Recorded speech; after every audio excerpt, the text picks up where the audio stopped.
চিকিৎসার জন্য নিয়ে এসে মা হারালেন সন্তান। নোয়াখালী জেলা প্রতিনিধি রিপন মজুমদারের প্রতিবেদনে থাকছে বিস্তারিত। শনিবার দুপুরে বেগমগঞ্জ উপজেলা স্বাস্থ্য কমপ্লেক্সে একটি শিশু চুরির ঘটনা ঘটেছে।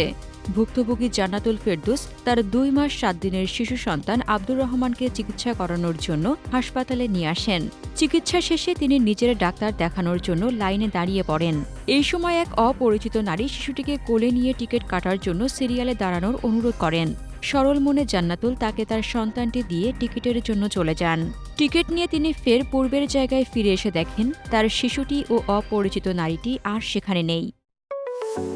আপনার স্বপ্নের যাত্রা হোক ফ্লাই ইনফিনিটির সাথে। আশপাশে খোঁজাখুঁজি করেও শিশুটির কোনো সন্ধান পাওয়া যায়নি। এরপর তিনি বেগমগঞ্জ থানায় অভিযোগ দায়ের করেন।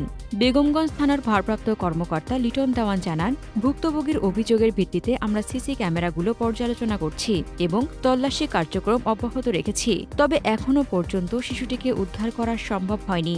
এ বিষয়ে আইনগত ব্যবস্থা প্রক্রিয়াধীন রয়েছে। এ ঘটনা এলাকায় চাঞ্চল্যের সৃষ্টি করেছে এবং স্থানীয়রা দ্রুত শিশুটির উদ্ধার ও অপরাধীর বিরুদ্ধে কঠোর ব্যবস্থা গ্রহণের দাবি জানিয়েছেন। হাসনাতুজ্জাহান হিমু, দৈনিক খোলা চোখ।